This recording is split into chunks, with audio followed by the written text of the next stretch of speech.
Mesdames, Messieurs, bonsoir. Si vous nous rejoignez à l'instant et bienvenue sur l'échiquier international.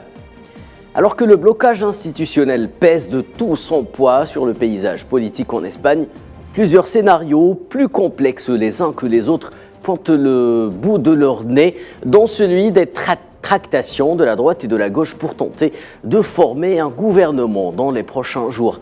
L'autre scénario qui paraît également plausible, c'est celui du retour aux urnes pour ne pas faire face à la vacance du pouvoir, comme ce fut le cas entre 2018 et 2019. Et alors que le pays vient tout juste d'accéder à la présidence tournante de l'Union européenne, et entre les différentes options qui se présentent aux prétendants à une entrée imminente à Moncloa, nombreux sont les dossiers qui restent en suspens, et à leur tête celui du Sahara occidental. Quel avenir pour l'Espagne après des élections? Nous en parlons juste après ça.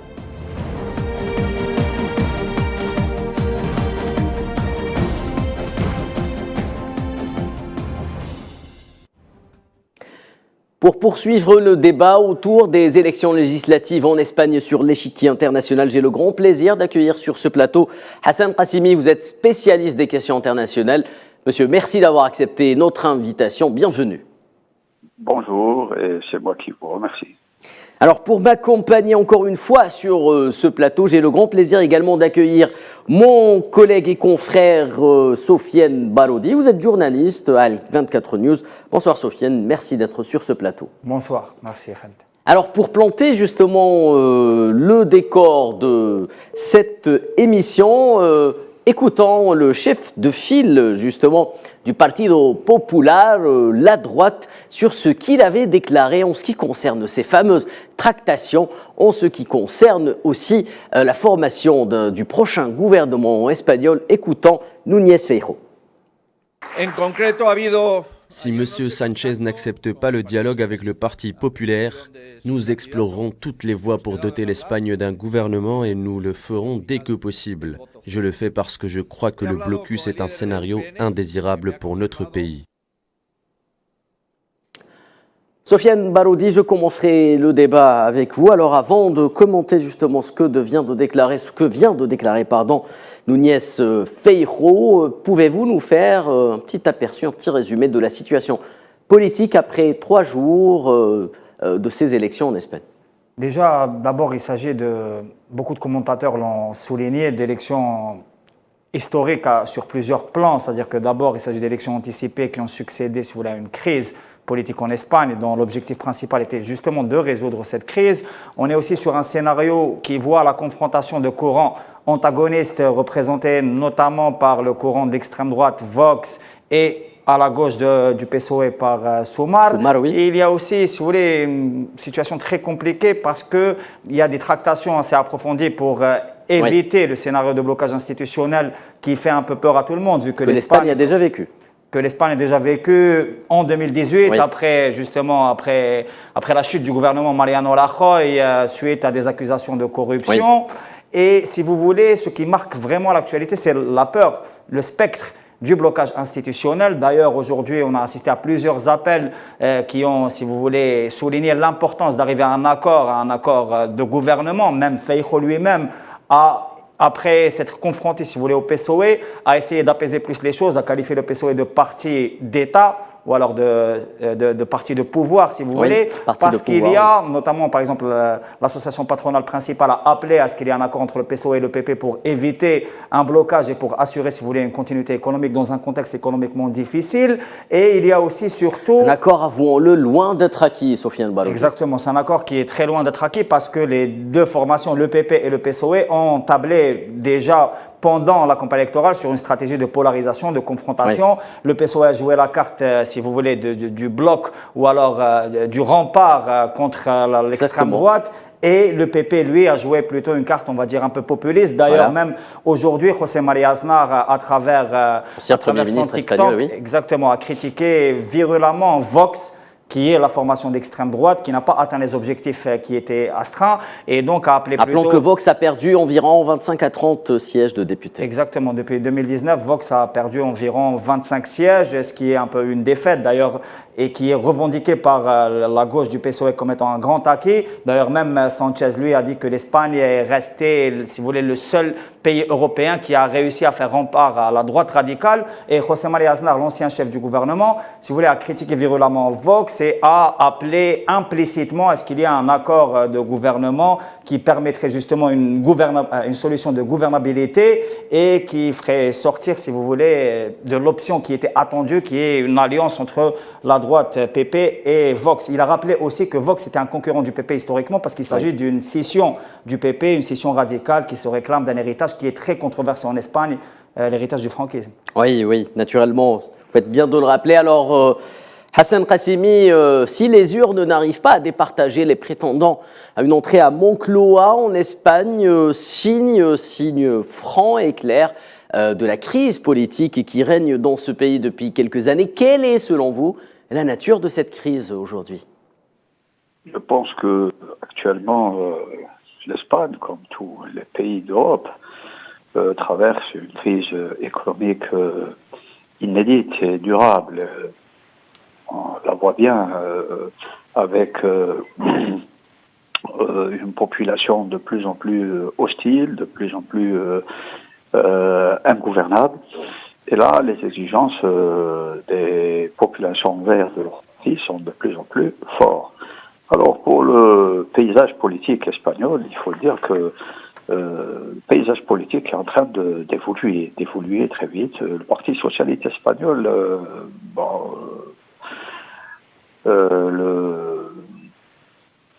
l'actuel chef du gouvernement Sanchez, qui est au pouvoir depuis 2019, il faut le savoir qu'en 2023, il n'a pas évolué énormément. Il avait obtenu en 2019 120 sièges et en 2023 uniquement 122 sièges. Oui. Donc il y a eu 2 petits sièges de plus par rapport à 2019. Donc un peu blocage de l'évolution du Parti socialiste qui pratiquement a dirigé pratiquement toutes les régions et toutes les communes d'Espagne pendant la dernière décennie, a eu des revers très forts, cuisants durant les dernières élections où il a perdu pratiquement la moitié des régions qu'il contrôlait. Donc cela veut dire que si Sanchez a décidé d'aller vers des élections législatives anticipées, c'est parce qu'il savait qu'il ne pouvait plus continuer à gouverner le pays avec pratiquement plus de la moitié des régions qui lui étaient pas favorables et qui ne le soutenaient pas. Mais seulement la ligne et l'évolution des élections, des dernières élections régionales, communales et régionales oui. qui sont déroulées en Espagne, qui ont marqué la montée de la droite et de l'extrême droite, n'a pas été confirmé durant ces élections législatives. Que s'est-il passé? Pourquoi Dans un laps de temps assez court, rappelons-le, Hassan Bien sûr. Alors là, on se pose la question. Tous les instituts de sondage avaient prévu oui. une large victoire de la droite et du président du Parti populaire comme étant sûr d'accéder à la présidence du gouvernement espagnol. Mais cela ne s'est pas déroulé comme cela a été prévu. Que s'est-il passé? Maintenant, il y a quelque part une raison. D'abord, la date de programmation de cette élection en pleine vacances.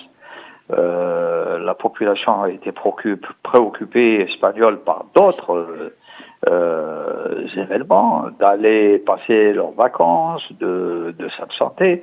Et là, ces élections sont arrivées et quelque part, il y a eu une démobilisation de l'électorat de droite.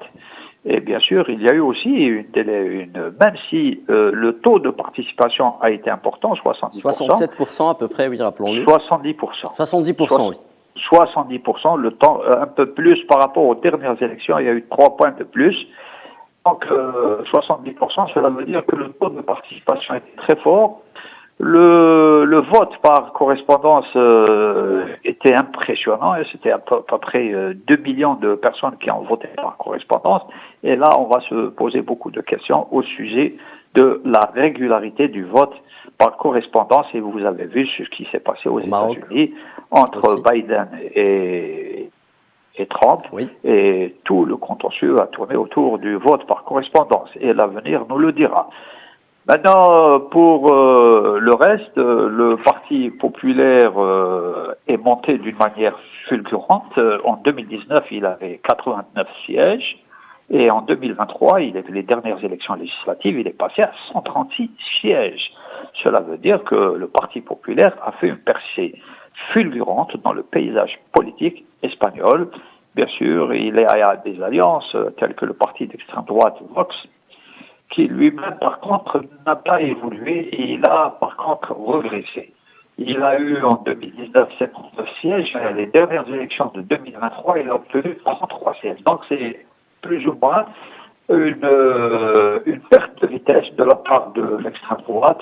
Et nous essaierons d'expliquer pourquoi un peu Sanchez s'est maintenu et a talonné un peu le parti populaire. On pourrait peut-être donner des explications sur cela, mais toujours est-il, ce qu'on pourrait dire et ce qui est important, c'est que nous ne sommes pas encore dans la crise. Il y a bien sûr actuellement des pourparlers, des alliances qui vont se faire, qui vont se dérouler, et il y aura de part et d'autre, bien sûr, des conditions.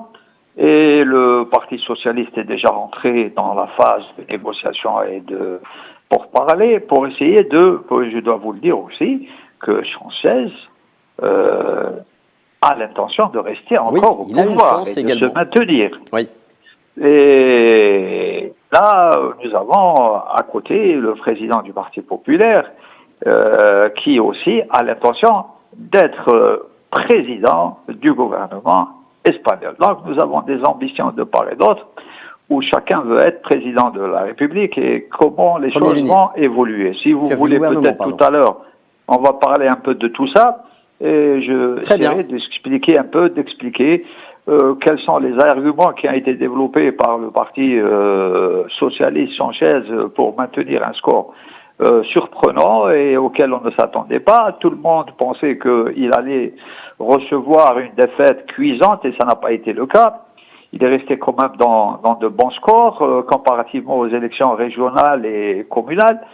Et là, le Parti populaire n'a pas obtenu, tel que cela a été prévu par les instituts de sondage, n'a pas obtenu les 176 sièges devant lui garantir une majorité absolue et le poste de président du gouvernement.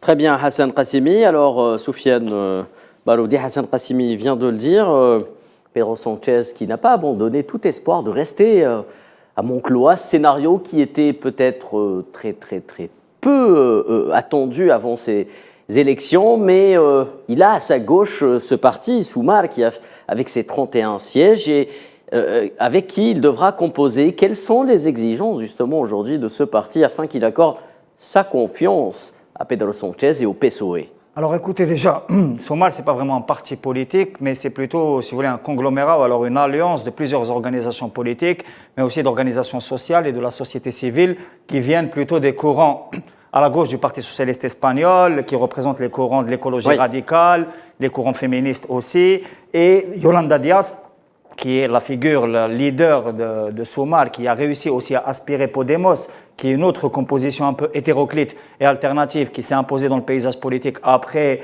les mouvements contestataires de 2011 en Espagne. Yolanda Díaz, déjà quand elle était vice-présidente, ministre du Travail, s'est démarquée de la politique de Sanchez, notamment sur la question déterminante de la responsabilité historique de l'Espagne dans la décolonisation du Sahara occidental. Oui. Elle a émis plusieurs critiques à l'endroit du chef du gouvernement espagnol, Pedro Sanchez, concernant tous les scandales qui ont aussi marqué, si vous voulez, ce mandat-là et qui, à mon avis, ont permis aussi une remontée très importante du PP qui était très affaiblie après la crise de 2018, justement parce qu'il y avait des scandales de corruption.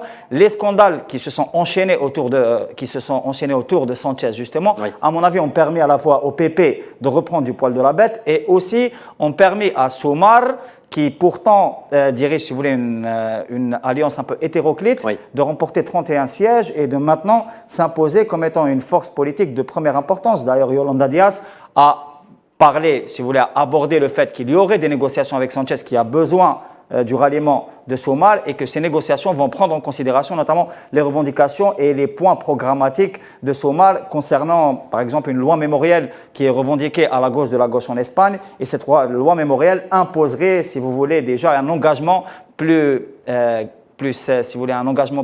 important, ouais, de l'État espagnol dans sa responsabilité historique. Il y a aussi un point très important, c'est que Soumar a réussi à apporter, si vous voulez, une candidature d'une militante sahraoui qui est Tchsidi, qui a été élue à Madrid, et cette militante sahraoui qui a été élue députée représente aussi, si vous voulez, une jeunesse sahraoui, oui, qui a grandi dans les camps de réfugiés, oui, et qui a grandi dans l'attente du référendum d'autodétermination, qui a réussi à se former parce qu'on l'a rencontré à l'occasion du congrès du Front Polisario l'hiver dernier. Et cette jeunesse sahraoui a réussi, par exemple, elle est ingénieure en technologie et de la communication, et il mène déjà des batailles très importantes, notamment concernant l'information alternative et concernant l'information sur les réseaux sociaux.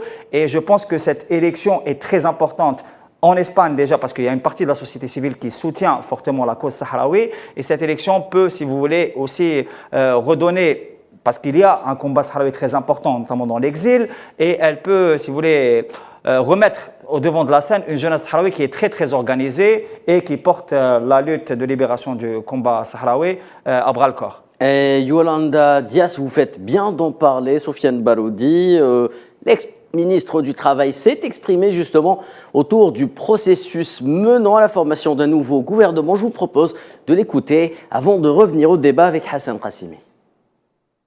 Ma question est très claire. Est-ce que le prochain gouvernement reviendra aux accords de la MINURSO et respectera la responsabilité historique de l'Espagne dans la décolonisation du Sahara occidental? Merci pour cette question. Il est évident qu'en ce qui concerne cet agenda, Soumar et le Parti socialiste ont des positions différentes. À Soumar, que ce soit Agustín Sánchez ou la députée militante sahraoui Tchsidi, nous avons la même position, identique, au-delà des responsabilités que chacun a exercées. Nous allons négocier et notre programme sur cet aspect est connu. Nous respecterons l'accord de gouvernement qui sera scellé. Je suis quelqu'un qui respecte la légalité internationale contre les retours à chaud. Notre agenda politique est connu et nous allons entamer des négociations avec des formations politiques qui ne pensent pas comme nous. Nous ne pouvons pas savoir, mais ce qui est certain, c'est que nous n'allons pas changer nos propositions programmatiques ou les mesures que nous estimons nécessaires. Hassan Qassimi, on a tout l'air de penser que le dossier sahraoui continuera d'hanter les nuits de Pedro Sánchez, même après avoir réalisé, entre guillemets, un bon score au législatif. Qu'en pensez-vous? Vous savez, je dois apporter une précision d'abord assez importante au sujet du parti radical de gauche, Soumar. Soumar, ne l'oubliez pas, c'est un allié de Sanchez, du Parti socialiste, oui, espagnol, et qui est aussi dans le gouvernement du Parti socialiste.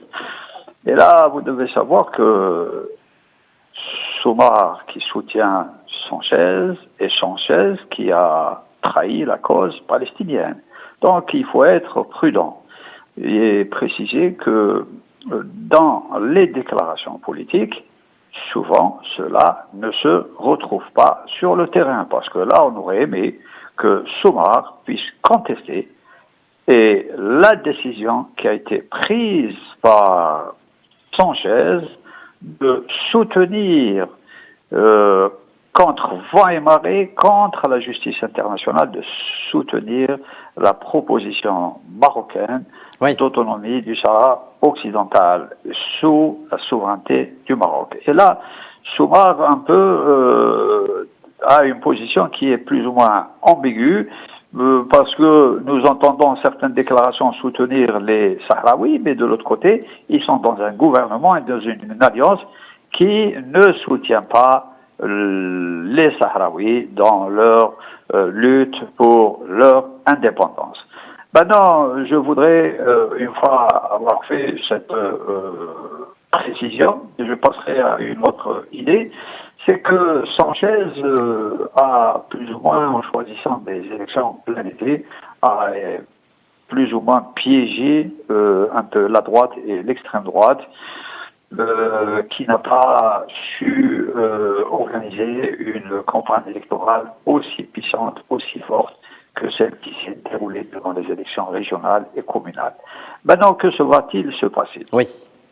Quels sont les scénarios que nous pouvons imaginer pour l'élection du nouveau président du gouvernement espagnol?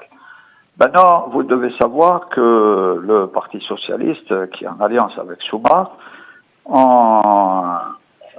ensemble ont à peu près, le Parti socialiste a 122 sièges, Sumar a 31 sièges, ce qui fait, et les deux partis peuvent réunir 169 sièges. Donc, ils sont encore assez loin de la majorité absolue, 176 sièges.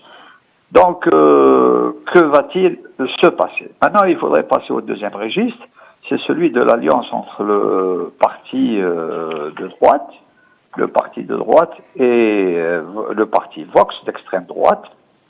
Il leur reste uniquement 7 sièges pour avoir une majorité absolue. Donc, que va-t-il se passer? Donc, lors du prochain vote qui va se dérouler au sein du Parlement espagnol pour l'élection du nouveau président, il y aura deux candidats, bien sûr. Il y aura Sanchez du Parti socialiste espagnol et il y aura le président du Parti populaire espagnol. Oui. Voilà, donc que se va-t-il se passer? D'abord au niveau des modalités du scrutin. Le scrutin va se dérouler d'abord à un tour à la majorité absolue.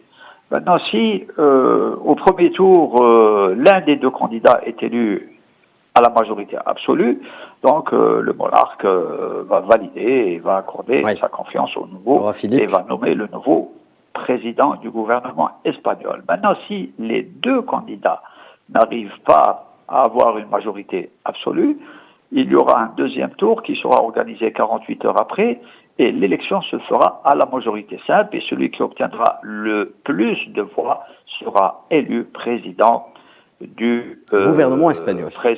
Du gouvernement espagnol. Maintenant, quelles sont les chances des uns et des autres? Maintenant, je pense que... Rapidement, si vous le voulez bien, Hassan Qassimi, s'il vous plaît. Rapidement, si vous le voulez bien, Hassan Qassimi, on vous écoute. Maintenant, pour les chances de Sanchez, tout va se dérouler autour du vote des partis catalans, basques et de Galicie. Alors, si tous ces partis accordent leur voix, et là, il y a une petite réserve à faire parce que le parti catalan Gent de Pigment risque de ne pas soutenir Sanchez. Et s'il ne le soutient pas, Sanchez ne sera pas président du gouvernement.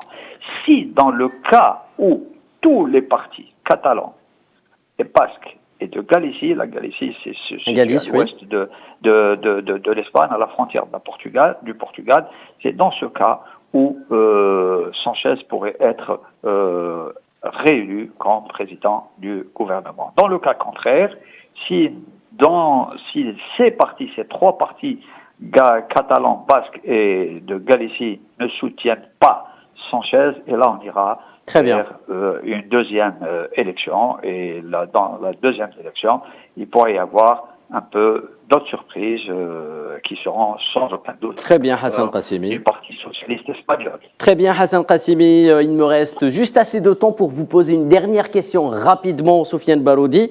Alors, bon an, mal an, c'est le PP qui a remporté ces élections. Alors, quelles sont les chances de voir Alberto Núñez Feijóo former un gouvernement durant les prochains jours? Alors, ça va être très difficile pour Alberto Núñez Feijóo d'arriver à une majorité, vu que, si vous voulez, l'enjeu maintenant, c'est de convaincre notamment les partis indépendantistes, qui, même pour le cas de Sanchez, qui demandent pour les Catalans une date de référendum et une loi d'amnistie générale. Après, juste pour revenir sur Somar, c'est-à-dire que Somar a été créé après qu'il y ait eu une forme de dissidence de Yolanda Díaz, parce que Díaz dirigeait le Parti communiste dans le cadre d'une alliance de gauche plurielle après 2019, et c'est là où il y a eu une coalition avec Sanchez.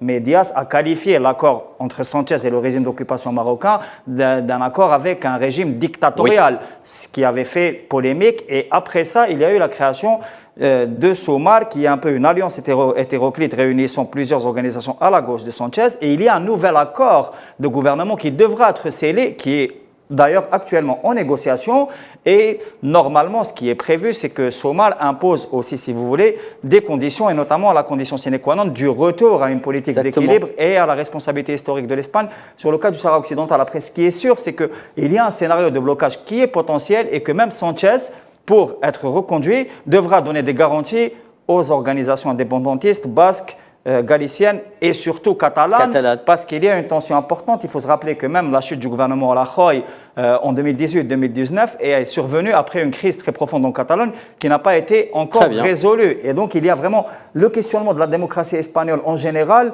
un questionnement de la démocratie espagnole depuis, si vous voulez, depuis Felipe González. Actuellement, elle est vraiment en questionnement très très profond. Très bien, Sofiane Baroudi. Merci pour toutes ces explications. Remercions comme il se doit également Hassan Qasimi qui était en direct avec nous. Vous êtes spécialiste des questions internationales. Mesdames et messieurs, c'est la fin de l'échiquier international qui reviendra néanmoins dès demain. Excellente soirée sur le 24 News.